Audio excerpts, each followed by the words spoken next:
지금 이 시간 오늘 우리 초대 목사님 잠깐 소개 좀 해드릴 텐데요.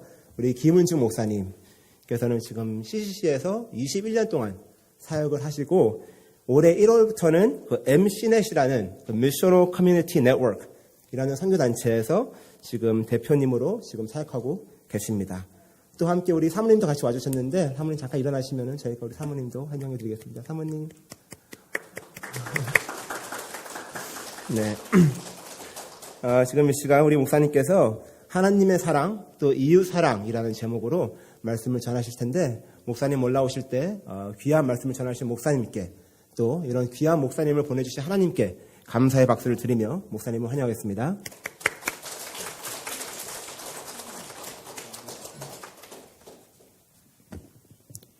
예, 소개해 주시고 또 환영해 주셔서 감사합니다. 제가 대표는 아니고요. 상임 대표라고 또 대표님도 계십니다.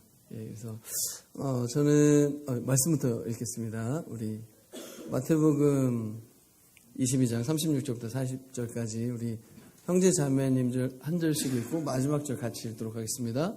우리 형제님들부터 읽겠습니다. 시작. 선생님, 율법 중에서 어느 계명이 크니까?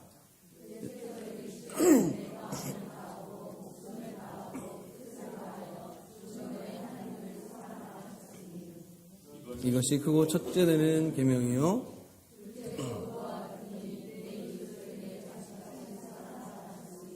같이 읽겠습니다. 이 두 계명이 곧 율법과 선지자의 강령이니라. 예, 아멘. 1년 전에 한번 찾아뵙고 또 이렇게 인사드리는 것 같습니다. 그래서 올 때마다 이렇게 예배가 너무 역동적이고 찬양이 풍성하고 그런 은혜가 있어서 정말 감사한 것 같습니다. 예, 저는 아까 소개해 주신 대로 CCC에서 21년 정도 사역을 하고 이제 MCNet이라는 이제 새로운 선교단체를 한 2, 3년 전에 만들어서 함께 이렇게 사역하게 되었는데 그 중간에 이제 31일 날까지 사역하고 1월 2일 날 또 이렇게 바로 사역을 하면서 이어오다 보니까 어떤 분이 이렇게 좀 안식년이나 안식월 없이 이렇게 바로 시작하게 된다고 좀 쉼을 가지라고 그래서 한 2주 정도 쉼을 가져야 되겠다고 생각했는데 또 어떤 분이 이렇게 저희 가족이 6명이거든요. 아이들이 4명 있는데 그 6가족의 이제 비행기표를 누가 이렇게 사주셔갖고 한 2주 정도 이렇게 여행차 왔고 아이들은 아직 이제 시차 적응이 안 돼서 자고 있습니다. 그래서 하여튼 감사하게 오게 됐고 또 이렇게 말씀 나누면서 어떤 이제 사역을 하게 되나 이런 거 잠깐 이렇게 볼 수 있으면 좋을 것 같습니다. 이렇게 우리가 신앙생활 오래 해오시고 계시고 저도 이제 모태신앙으로 이렇게 쭉 해오고 있는데 신앙생활의 기초 가장 중요한 기초라고 하면 아무래도 뭐니 해도 이제 성경 말씀인 것 같습니다. 이제 성경 말씀은 우리 생활에 뭐 거의 전부라고 할 수도 있는데 근데 문제는 성경을 읽는 사람마다 좀 되게 다르다는 것입니다. 똑같은 성경을 읽어도. 우리 이마고데이 처치는 우리 장재영 목사님과 제가 같이 사역할 때 이 침례교회에서 같이 사역을 했잖아요. 지금도 여기 침례교회고 이렇게 똑같은 성경을 읽어도 어떤 교회는 침례라는 방식으로 침례를 하고 어떤 교회는 이제 유아 세례라든지 세례를 줍니다. 근데 두 교회가 다 똑같은 성경을 읽습니다. 그럼에도 불구하고 어디는 저렇게, 어디는 이렇게. 지금은 이제 평화롭게 공존하지만 과거의 어느 시점에는 모두가 다 저렇게 유아 어릴 때 태어나자마자 세례를 줬거든요. 태어나자마자 또 죽는 아이들도 있기 때문에 그리고 또 태어나서 세례를 줘야 종교 세금을 거둘 수 있기 때문에 자동으로 다 세례를 줬습니다. 근데 이제 저렇게 하면 되냐 그래갖고 저건 안 된다. 다시 세례를 받아야 된다. 그래서 저 둘 사이에는 종교 전쟁이 일어나서 엄청나게 많은 사람들이 죽을 정도로 똑같은 성경을 읽어도 큰 차이를 가져다 줬습니다. 또 그것뿐 아니라 예를 들어서 장로교회 칼빈, 감리교회 웨슬레 둘 다 똑같은 성경을 읽지만 어디는 이렇게 다른데 이 장로교회와 감리교회의 가장 큰 차이가 뭔지 혹시 아세요? 장로교회와 감리교회의 가장 큰 차이는 구원에 대한 생각이 조금 다르다는 것입니다. 구원론에 대해서. 여러분 성경에서 우리 신앙생활에서 구원론만큼 중요한 게 없잖아요. 그런데도 불구하고 서로 이 성경을 똑같이 읽어도 서로 다릅니다. 조금 다릅니다. 그리고 우리 이제 기독교 장로교가 제일 크다고 하는데 장로교회에서도 어떤 교회는 저렇게 세계교회협의회라고 WCC라고 저기에 가입하느냐 안 하느냐에 따라서 두 장로교회가 크게 갈라져서 서로 싸우고 심지어는 이단 아니냐라고 얘기할 정도로 다릅니다. 그래서 왜 이렇게 다를까요? 이 성경대로 신앙생활을 한다고 말하고 성경이 우리 신앙의 가장 중요한 기초라고 말하지만 이렇게 달라요. 왜 다르냐면 실제로는 성경을 어떻게 해석하고 어떻게 해석하는 교회 전통에서 커왔느냐에 따라서 신앙생활의 색깔이 완전히 달라지고 방식도 많이 달라지게 되어 있습니다. 그래서 그럼에도 불구하고 또 한국 기독교는 좀 유사한 점이 있습니다. 예를 들면 이런 거, 주일 성수, 예배, 그 다음에 기도, 큐티, 제자화, 그 다음에 뭐 전도, 헌금, 봉사, 뭐 건축, 선교 이런 거는 되게 중요하게 생각하는 전통을 우리는 다 가지고 있습니다. 근데 혹시 이런 거, 정의라든지 뭐 정의란 무엇인가? 사회가 너무 양극화되었고 공공성이 어떻고 사회구조가 어떻고 일터가 어떻고 이거 왜 이렇게 빨리 가지? 죄송합니다.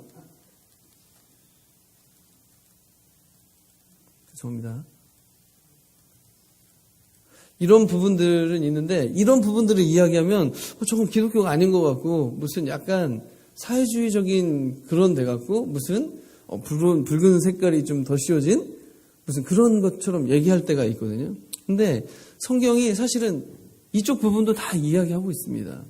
근데 우리는 이쪽을 강조해서 해석하는 교회 전통에서 오랫동안 커왔기 때문에 그렇습니다. 그러다 보니까 어떤 결과가 맞아야 하냐면 우리는 예배라든지 선교라든지 이런 걸 중요하게 생각하면서 세상이 어떻게 돌아가는지에 대해서는 크게 관심을 갖지 않고 세상은 악한 곳이고 우리는 타락하지 않고 세상에 물들지 않고 그냥 우리는 이대로 신앙생활을 반복해서 매주 그리고 죽을 때까지 반복하면 되는 그런 기독교인 것처럼 인식을 하고 우리는 신앙생활을 많이 해오고 있다는 사실입니다.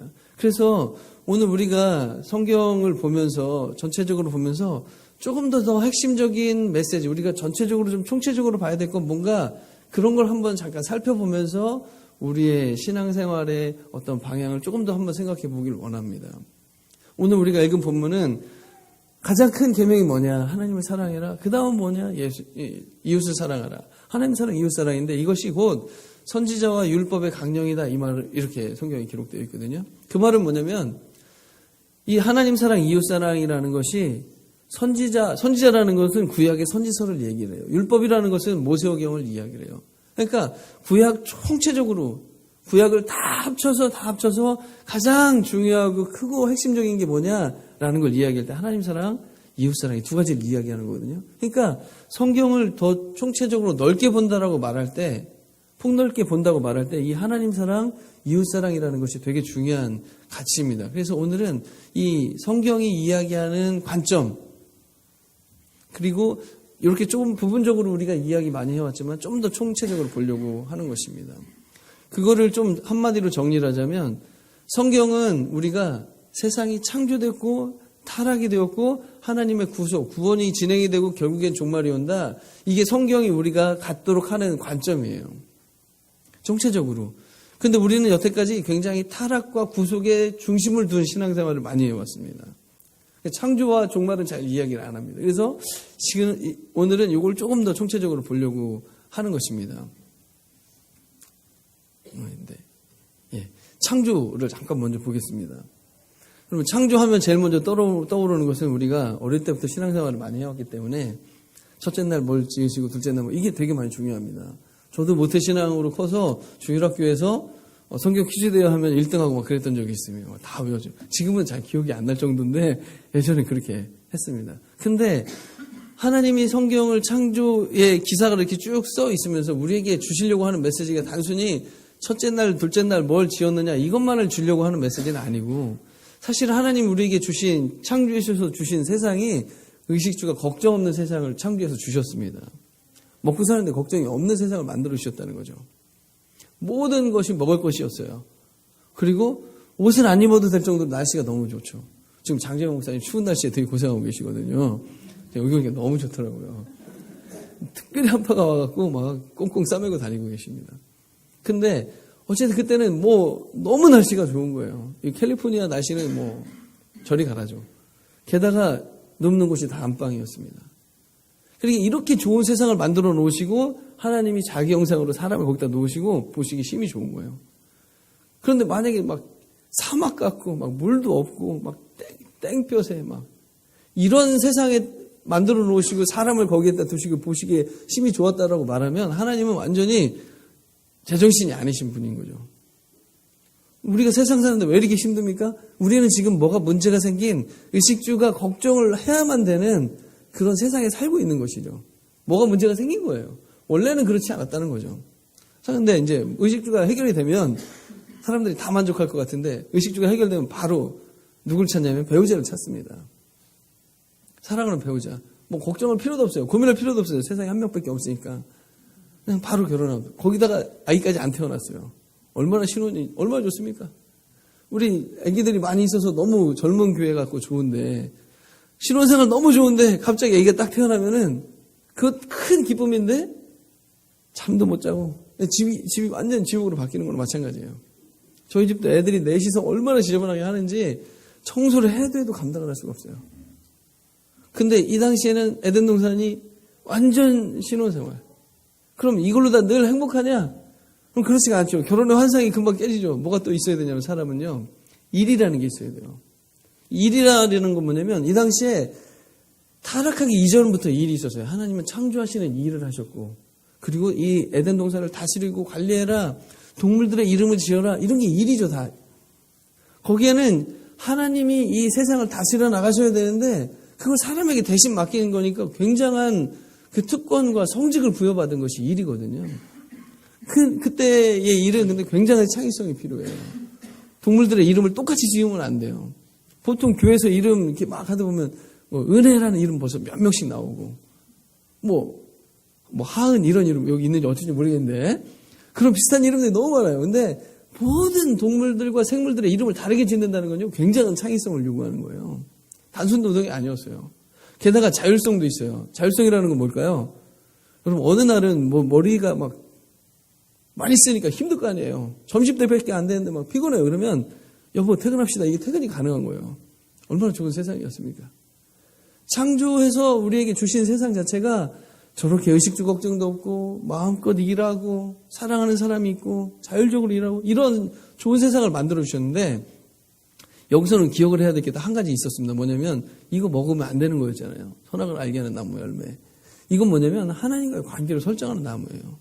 꼭 한번 생각해 보세요. 여러분들도 다 자녀를 키우시고 그러신 분들이겠지만 여러분 어느 자녀도 집에서 엄마 이거 냉장고에 있는 거 먹어도 돼요? 이렇게 물어보고 먹는 애들이 없어요. 왜냐하면 부모님이 마음껏 먹도록 우리 집에서는 여기서 편안히 자고 마음대로 놀고 여기가 다 네 거고 마음대로 먹어도 되고 이렇게 다 완벽한 환경을 만들어주세요. 부모님들이. 아주 편안하게 살게. 근데 그 집에서 한 가지는 지켜야 돼요. 뭘 지켜야 될까요? 아버지를 인정하는 거. 그거 하나는 지켜야 되잖아요. 그죠? 그거 하나 못 지키면 어떻게 될까요? 저희도 아이들이 이제 사춘기가 막 돼갖고 말은 그렇게 심하게 하지 않는데 거의 나 좀 놔둬라. 나도 내 인생이 있으니까 내 마음대로 하고 싶다. 좀 간섭 좀 하지 말아라. 이 항의가 막 와요. 어떤 때 좀 그게 수위가 높아져요. 그럼 제가 뭐라고 말할까요? 나가. 그 말이 하고 싶을 때가 많죠. 그러니까 너무 아버지를 인정하는 그것만 잘 지키면 여기 모든 게 다 네 거고 마음대로도 되고 부족한 거 있으면 더 줄게. 이런 거와 똑같거든요. 그러니까 에덴 동산에서 하나님이란 존재를 잘 인정하고 섬기고 그분을 따르기만 하면 모든 게 자유로운 거예요. 모든 게 평화로운 거고. 그래서 이 에덴 동산에 있는 이걸 볼 때마다 하나님이란 존재를 기억하면 됐었어요. 근데 문제는 그게 안 된다는 거죠. 인간이 하나님의 통치에 누워져 있어야 되는데 그리고 인간은 절대로 하나님이 아닌데 이 선악을 알게 하는 나무 열매를 먹으면 하나님처럼 될 거야 라는 유혹받고 하나님처럼 되고 싶은 거거든요. 그래서 이 타락의 본질은 뭐냐면 이렇게 좋은 환경을 만들어주시고 하나님을 예배할 수 있게 해주셨는데 타락의 본질은 사람이 이렇게 하나님의 통치에 놓여져 있어야 되고 하나님을 하나님으로 알아야 되는데 아버지를 아버지로 알아야 되는데 하나님처럼 될 수 있다고 생각하고 하나님이라고 스스로 생각하게 되는 이게 타락의 본질인 것이죠. 그래서 뭐 주일 예배 좀 늦는 거, 뭐 누구랑 좀 이렇게 마찰 있고 뭐 좀 싸우고 미워하고 이런 죄는요, 죄도 아니에요. 어떻게 보면 아주 귀여운 우리 아이들이 막 아유 귀여워 녀석 이런 정도 죄라면 내가 내 인생의 주인이 나고 내 마음대로 할 수 있고 누구도 내 인생에 대해서 이래라 저래라 말할 수 없고 하나님도 없는 거고 이게 인간의 가장 죄의 큰 본질인 것이죠. 그러니까 이렇게 타락을 하다 보니까 어떤 일이 벌어지냐면 당연히 하나님과 관계에 문제가 생기겠죠. 그리고 또 어디에 문제가 생기냐면 사람과 사람 사이에도 문제가 생겨요. 여태까지는 살 중에 살, 뼈 중에 뼈요 이렇게 소중하게 생각했던 사람인데 내가 살자고 이 사람을 수단으로 내가 살자고 저 사람을 희생시키고 이게 가능해져요. 그게 비단 부부 사이의 문제만은 아니에요. 모든 인간 사이에 이런 문제가 생겨요. 근데 우리는 성경을 너무 좁게 생각할 때는 하나님과 인간 사이에만 문제가 생긴 걸로 생각해갖고 회개하고 다시 천국을 가자. 그렇게 하나님과의 관계만 되게 생각을 해요. 근데 아니에요. 이게 인간과 인간 사이에도 문제가 생겼다는 거예요. 그리고 자연과도 문제가 생깁니다. 땅도 저주를 받아서 좋은 나무와 열매를 막 사람들에게 공급을 해줬는데 이제는 막 풀과 엉겅퀴를 내면서 되게 먹고 살기 어려운 환경을 자꾸 땅이 만들어버리기 시작해요. 뿐만 아니라 인간은 죽게 됩니다. 하나님과 영적으로 단절되게 되죠. 그리고 물리적으로 죽음이 시작이 돼요. 물리적으로 죽음이 시작된다는 거는 이때까지는 생명나무 열매를 계속 먹을 수 있었습니다. 근데 죄를 지은 다음부터는 더 이상 생명나무 열매를 먹을 수가 없게 되고 거기에 그룹들을 두어서 지나갈 수가 없게 해놓았고요. 그래서 어떤 신학자는 이걸 어떻게 표현하냐면 나무가 비바람에 통째로 쓰러져서 완전히 뿌리까지 나온 상태. 근데 뿌리에는 흙이 잔뜩 붙어 있어요. 이건 죽지는 않았지만 이제 죽기 시작하는 상태를 말해요. 그게 인간의 상태가 그렇다는 거예요. 그리고 아주 가장 죽음을 잘 표현한 게 뭐냐면 더 이상 하나님의 통치가 아니라 사망이 통치하는 지옥 같은 삶이 시작이 됐다는 거예요. 에덴 동산은요 더할 나위 없는 천국이었어요. 근데 타락으로 인해서 지옥 같은 세상이 만들어지게 된 것이죠. 그리고 세상이 어떻게 되냐? 땀을 흘려야 먹고 살 수 있게 됐어요. 노력 대비 결과가 잘 안 좋아요. 이렇게 내가 인생을 투자해서 이렇게 열심히 일했는데도 불구하고 땀 흘려 일했는데도 불구하고 우리가 받는 급료가 우리 안 맞는다는 것입니다. 그러다 보니까 사람들이 어떻게 하냐? 최소 비용으로 최대 효과를 얻으려고 하는 경제 행위를 해요. 그게 뭘까요? 노력은 조금 하고 고생은 조금 하고 많은 걸 얻으려고 하는 거. 그런 거 간단한 방법이 있어요. 그 좀 부정을 저지르면 돼요. 조금 부정을 저지르면 돼요. 그래서 조금 생겨난 게 거짓말하고 거짓말하고 사기치고 폭행하고 강도하고 심지어 죽이고 이렇게 하면 쉽게 돈이 벌어집니다. 쉽게 모든 걸 얻을 수가 있어요. 그게 좀 더 발전하면 담합하고 나라를 전쟁을 해서 거기서 뺏어오고 그 다음에 무자비한 현대사회. 지금 우리가 세상에 대해서 관심을 많이 안 가지고 살아가면 안 되는 게 지금 우리 사회 이렇게 경제 문제 또는 무슨 어떤 사회 문제, 교육 문제 이런 모든 문제의 출발점은 올라가 보면 거기가 에덴 동산의 타락부터 출발한다는 것이 성경에서 말해주고 있는 거예요. 그래서 우리 그리스도인들은 이 세상이 이렇게 악해지고 문제가 생기고 불평등해지고 사람이 막 죽고 죽이고 이런 범죄가 일어나고 이런 모든 문제를 영적인 문제로 볼 수 있어야 그리스도인들이 그 세상에서 역할이 찾아지게 되고 소명이 발견이 되게 됩니다. 그래서 우리는 신앙생활을 하나님 앞에서만 예배 잘 드리고 하나님 앞에서만 잘 살면 되는 게 신앙생활의 전부가 아니라 그거는 가장 첫째 되는 계명이니까 하나님 사랑을 하는 거죠. 둘째 되는 계명이 뭐냐면 이 이웃 세상에 이런 문제들 만연한 문제들을 우리는 어떻게 풀어갈 건가 이게 하나님이 하시는 일이거든요. 그래서 창조됐고 타락됐고 하나님 어떻게 구원하시느냐 그 구원하시는 걸 보면 우리도 어떻게 할지 역할이 보여요. 하나님의 구원은 아브라함부터 시작되잖아요. 아브라함 하나님 몰랐던 사람이에요. 근데 하나님이 자꾸 나타나세요. 갈대아 우르에서 가나안 땅에서 또 아내를 누이로 속이는 이런 많은 사건들 속에서 아브라함에게 하나님이 자꾸 나타나셔서 하나님이 어떤 존재인지를 계속 알려주세요. 하나님도 몰랐던 사람에게 계속 나타나시면서 특별히 아내를 누이로 속이는 이런 사건은 그 기근을 피해서 애굽이라는 그 당시 강대국에 가서 강대국의 왕한테 아내를 뺏겼는데 도저히 자기 힘으로는 홀로 아내를 되찾을 수가 없는 그런 수준이었어요. 근데 하나님이 개입하셔서 왕을 막아주시고 아내를 되돌려 주시고 그리고 많은 재물을 얻게 해주시고 이런 일들을 겪으면서 아브라함의 인식 속에 아브라함의 그 세계 속에 하나님이라는 존재가 이렇게 위대한 존재구나 라고 하는 존재감이 생기게 되죠. 그래서 하나님이라는 존재가 생기기 시작해요. 자기가 하나님인 줄 알고 내가 다 인생의 모든 것을 할 수 있다고 살던 그 사람이 하나님이라는 존재를 인식하게 되고 약속의 자녀가 이삭이 태어날 때도 역시 본인들은 알았어요. 더 이상 우리는 아이를 낳을 수 있는 아이가 아니야. 다 알았는데도 아이가 태어나는 걸 보면서도 하나님은 정말 죽은 자와 같은 사람에게서도 생명을 주시는 그런 분. 그리고 이삭을 바치라고 할 때 바칠 때도 히브리서 11장은 이 사건을 뭐라고 이야기하냐면 내가 이 아이를 번제로 떠서 불태워서 하나님 앞에 드려도 하나님은 다시 살리실 수 있는 분이라고 믿었더라고 얘기를 합니다. 그 정도로 아브라함에게는 하나님에 대한 존재가 생겨요. 내가 스스로 하나님이라고 생각하고 살던 인간이 이렇게 하나님의 통치 안으로 들어가는 거 이게 지금 신약적인 용어로 얘기하면 예수님을 영접하고 하나님의 통치를 받기 시작했다라는 걸 이야기하는 거고 마찬가지거든요.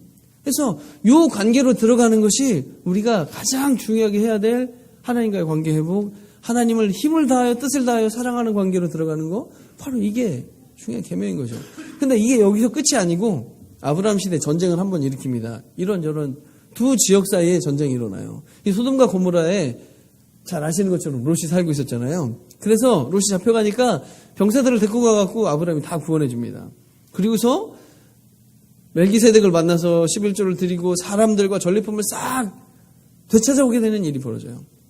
근데 이 당시에는 전쟁을 이기면 그 전리품을 다 전쟁을 승리한 장소가 가질 수 있었어요.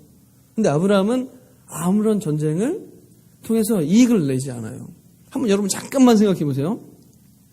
지금 전쟁이 일어나고 있어요. 어떤 전쟁이 일어나냐면 사람을 잡아오고 재물을 잡아가는 거예요. 만약에 우리들 집에 혹시라도 우리 자녀가 누군가에 의해서 납치됐다든지 우리 집에 와 강도가 왔고 누구를 아이를 잡아갔다든지 그러면요 그 집은 난리가 나죠. 완전 멘붕 상태에 빠지죠. 충격이 이만저만하지 않을 겁니다. 누군가는 이런 고통을 당해요. 근데 그 아이를 잡아가는 사람들은 어떤 마음으로 잡아가요? 얘 데려다가 조금 편하게 살아야지. 노예로 써야지. 저 집이 얼마나 슬플까. 저 사람 아이를 잃어버릴 텐데 얼마나 고통스러울까. 이런 생각을 안 하고 그런 생각을 안 하고 그냥 잡아가는 거예요. 심지어 어떤 사람은 평생 동안 재물을 모았어요. 정말 아껴서 재물을 모았어요. 한 달 내내 아르바이트를 해서 돈을 모았어요. 뭘 해야지. 근데 어느 누가 그걸 후딱 집어갔어요. 상실감이 얼마나 크겠습니까?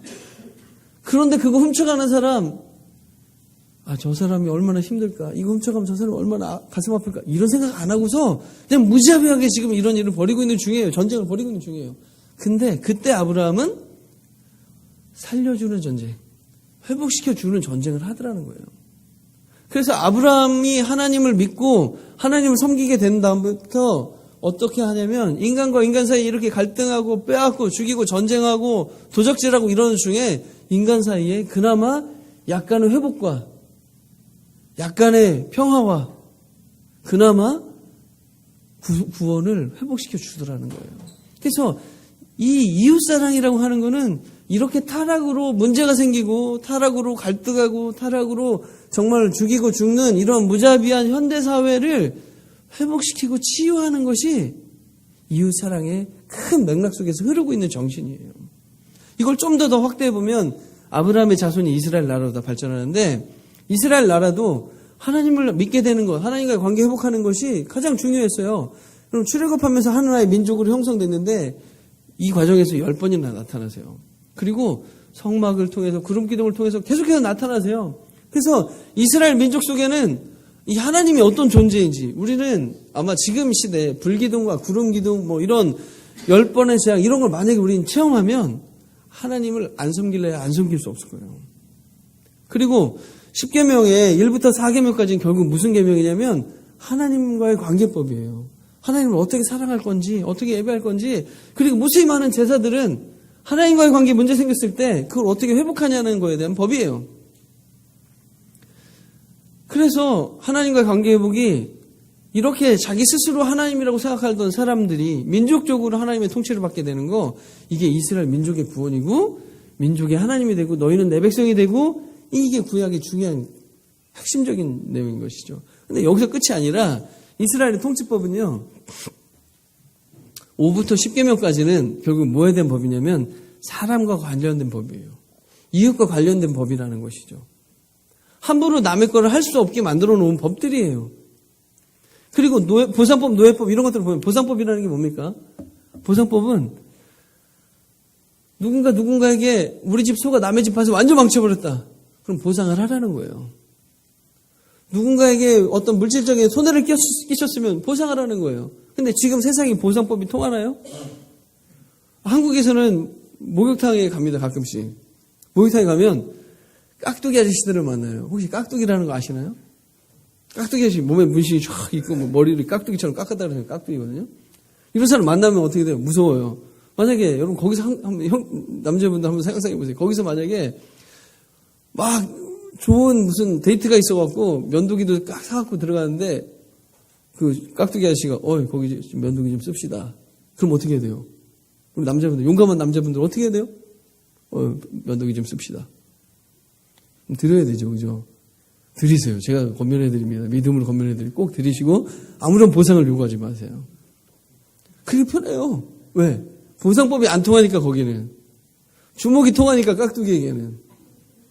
근데 이스라엘 백성에게는 지금 이스라엘 나라 밖에서는 힘이 통하는 세상이고 돈이 통하는 세상이고 권력이 통하는 세상이지만 이스라엘 나라, 하나님의 통치를 받는 이스라엘 나라 내부에서는 그 누구도 누군가를 압제할 수가 없어요. 그 누구도 누군가에게 물질적인 손해를 맡기칠 수가 없다는 거예요. 그거를 보호해 주기로 하나님이 정하셨어요. 그러니까 에덴 동산까지는 아니어도 그나마 이스라엘 백성으로 살아간다는 것은 힘이 없는 사람도 누구든지 억울한 일 당하지 않을 수 있다는 거예요. 노예법은 뭘까요? 내가 빚을 많이 져서 노예로 팔려왔어요. 그래도 6년 정도면 충분하다는 거예요. 7년째가 되면 어떤 노예든지 풀어줘서 사람들과 사람 사이에서도 그렇게 너무 심하게 가지 말아라. 안식년법, 땅은 뭘까요? 6년 동안 땅에게 고통을 주면서 그렇게 많이 수확을 했으면은 7년째는 좀 쉬어줘라. 땅하고도 화해를 좀 해라. 라는 거예요. 그리고 희년토지법이라는 건 뭘까요? 희년은 안식년이 7번 지나고 50년째가 될 때 희년이잖아요. 희년은요, 굉장히 기쁜 해가 된다고 그래서 희년이거든요. 왜 기쁘냐면 이스라엘 백성들이 가나안 땅에 들어가면서 지파별로 각 부족별로 땅을 다 나누어 받았습니다. 유다 지파, 베냐민 지파, 므낫세 지파 다 땅을 나눠 받았고 그 땅 안에서는 그 지파별로는 다 집안별로 다 땅을 가지고 있었어요. 그러니까 이스라엘 백성들은요, 누구든지 자기 땅이 있었어요. 근데 경제 활동을 하다 보면, 농사를 짓다 보면 농사가 안 되고 곡식을 사야 되면 땅을 팔고 이런 일이 자꾸 반복해서 일어나요. 그렇게 해서 어떤 사람들은 계속해서 땅이 많아지고 어떤 사람들은 계속해서 경제적으로 어려워져요. 이런 일이 반복이 되고 있는데 희년이 되면 어떤 일이 벌어지냐면 50년이 되면은 누구든지 원래 땅 주인에게 돌려주라는 게 희년의 토지법이에요. 그럼 그 말은 뭐냐면 아버지 때 경제적인 실패가 자식대로 이어지지 않는다는 거예요. 50년마다 누구든지 자기 땅에서 그 당시에 땅이 있다는 건 모든 경제활동을 새로 시작할 수 있다는 거거든요. 그러니까 이 하나님을 섬기게 된 이 민족이, 하나님의 통치를 받게 된 이 민족은 그 누구든지, 그 아이가 50년 후에 태어나든지 100년 후에 태어나든지 심지어 1000년 후에 태어나든지 영원히 먹고 사는 문제를 해결해 주시려고 하는 게 하나님의 이 방법이었어요. 그리고 누구는 평화롭게 공존하고. 그래서요, 과거의 문서들을 살펴보면 희년이 몇 년 남았느냐에 따라서 땅값이 결정됐어요. 여러분, 지금 여기 땅값은 어떻게 되나요? 해마다 계속 올라가죠.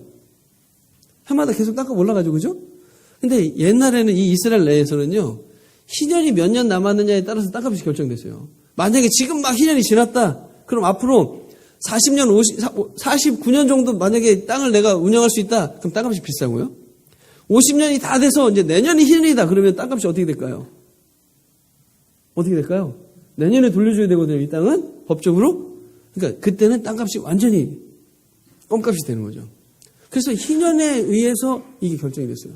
그래서 50년마다 누구든지 먹고 사는 문제를 해결하면서 경제적인 혜택을 받으면서 이스라엘 민족이 그렇게 평화롭게 공존하는 모습이 원래 하나님이 기대하셨던 이상적인 모습이었어요. 그게 이웃사랑의 굉장히 중요한 모습이었어요. 그래서 이 이스라엘 민족은 어떻게 저렇게 평화롭게 공존하면서 누구든지 먹고 사는 문제를 해결하면서 살아가냐? 그래서 모든 다른 민족의 복의 근원이 되도록 하는 게 원래 하나님의 큰 그림이었다는 거예요. 그게 하나님 사랑, 이웃사랑의 중요한 가치였어요. 그래서 그런 가치였는데 지금은 그런 희년이라는 게 완전히 다 망가졌죠. 여러분, 이게 한번 도표를 잠깐 보시면은 맨 오른쪽은 가장 돈이 많은 사람이라고 생각하시고 저쪽은 가장 돈이 없는 사람이라고 생각해 보세요. 이게 지금 돈이 캐시가 쌓여 있는 거예요. 이렇게 가장 돈이 없는 사람, 가장 부자인 사람이 돈을 똑같이 나눠 받는 걸 사회주의라고 부르고 그러죠. 이런 건 다 망하잖아요. 그렇죠? 이게 미국의 통계입니다. 2009년도에. 미국의 통계인데 92%의 미국 사람들이 이런 정도의 커브를 그리면 아이디어할 거라고 얘기를 했어요. 굉장히 아이디어하잖아요. 그죠? 빈부격차가 거의 없어요. 많아봤자 몇 배 차이. 근데 세상에 아이디어란 게 어디 있어요. 그래서 사람들은 생각했어요. 이럴 거야 라고 생각했다는 거예요. 이게 아이디어하지만 아이디어하진 않고 사실은 이 정도일 거야 라고 생각을 했는데 실제로 한 경제학자가 조사를 해봤더니 이런 그래프를 그리더라는 거예요. 실제적으로는 어떻게 그려졌냐 이렇게 그래프예요. 특별히 이쪽에 많은 여러 개의 기둥이 있잖아요. 이 여러 개의 기둥은요 1%가 가진 1% 부자들이 가지고 있는 돈을 쭉 너무 높이면 너무 높이 올라가서 이거를 잘라서 이렇게 그려놓은 거예요. 봤더니 1%의 부자들이 40%의 돈을 가지고 있었어요. 미국 돈에. 엄청나게 많이 가지고 있죠. 그리고 2%부터 20%까지 상위 그러니까 20% 1%를 제외한 사람들이 53%를 가지고 있었어요. 그러니까 하위 80%가 7%로 나누어 가지고 살고 있는 중이었어요. 그리고 지금 이런 추세는 계속해서 심화되어서 저쪽에 있는 돈이 계속 이쪽으로 조금씩 흘러가고 있다는 사실이에요. 되게 충격적이잖아요. 근데 만약에 희년 같은 제도가 있었다면, 희년 제도 같은 것이 정말로 제대로 됐다면 저렇게까지 될 필요가 뭐가 있어요? 저렇게 안 됐을 겁니다. 서로 이웃들과 이웃들 간에 저렇게 많이 착취하고 저렇게 어렵고 그런 일은 훨씬 완화되어서 그나마 누구든지 의식주를 해결하면서 평화롭게 공존하는 일이 가능했을 겁니다. 이렇게 인간과 인간 사이에는요, 갈등이 있고 지배하고 그런 일들이 벌어져요. 그것이 서로 화목하도록 평화롭게 공존하도록 그렇게 만들어가는 것이 원래 하나님의 의도였다는 사실이에요. 그게 이웃사랑의 정신입니다. 그래서 하나님 사랑, 이웃사랑은요, 하나님이 지금 구원해 나가시는데 이 백성들, 타락한 인류를 구원해 나가는데 어떻게 구원하냐? 하나님을 온전히 섬기도록 하나님과의 관계가 올바로 회복되도록 계속 만들어가는 거. 그리고 그 회복된 사람들이 평화롭게 그냥 단순한 이웃사랑은 그냥 내가 친하게 지내 몇 명을 잘 대해주자 그런 정도가 아니라 타락으로 망가진 세상, 타락으로 어그러져서 막 고통이 심하고 죽이고 죽고 그러는 세상에 회복을 이스라엘이라는 모델을 가지고 만들어 가려고 했던 거예요.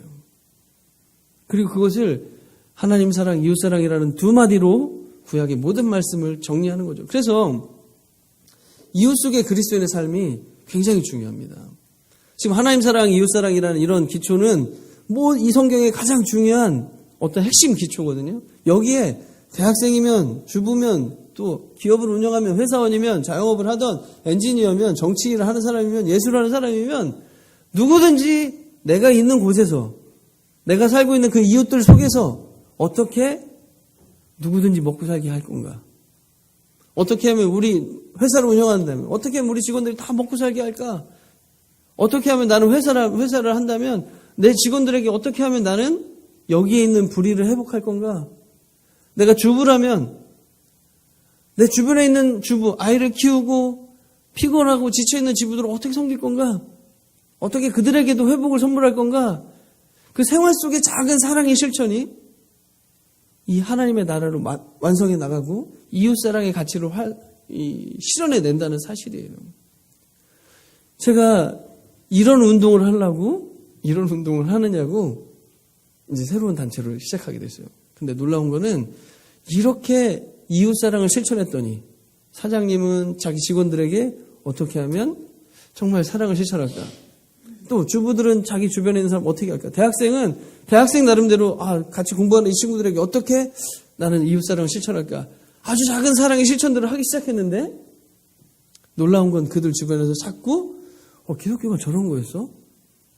예수 믿는다는 게 저런 거였어? 라는 소리가 자꾸 나오고 그렇다면 나도 한번 교회 가보고 싶다. 라는 사람들이 자꾸 나오기 시작했다는 거예요. 그래서 저는 그거를 생활선교사라고 부르기 시작해요. 여러분, 생활선교사. 말이 좀 쉽습니다.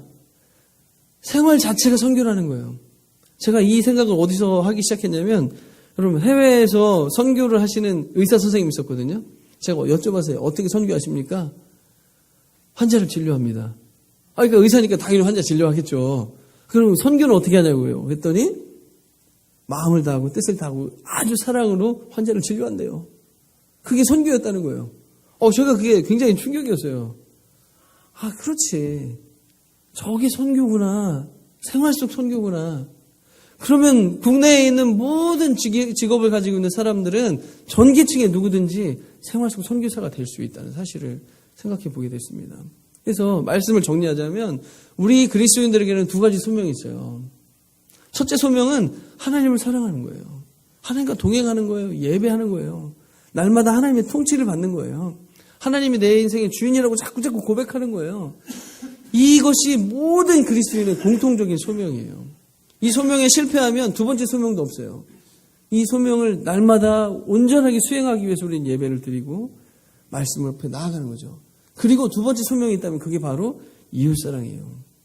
세상의 변화, 이렇게 타락하고 어렵고 어두워지고 갈등이 많고 슬픔이 많고 자살하는 사람이 많고 지옥 같은 삶을 경험하는 사람들에게 어떻게 천국을 선물할 건가? 어떻게 하나님의 나라를 맛보게 할 건가? 나에게 임한 하나님을 어떻게 경험시킬 건가?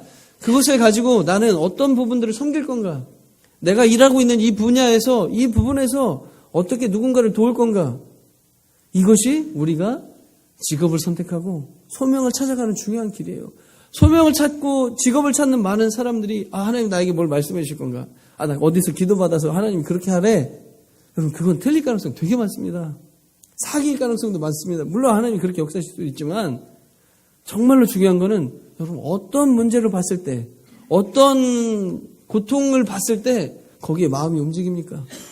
그런 건 내가 정말 도저히 견딜 수가 없다. 이런 사람이면 이런 문제를 보면 나는 어떻게 할 수 없다. 정말 내가 해보고 싶다. 어떤 때는 하나님이 그런 방식으로 우리의 소명을 부르셔서 세상을 변화시키고 하나님의 통치를 완성해 가는 경우도 얼마든지 있습니다.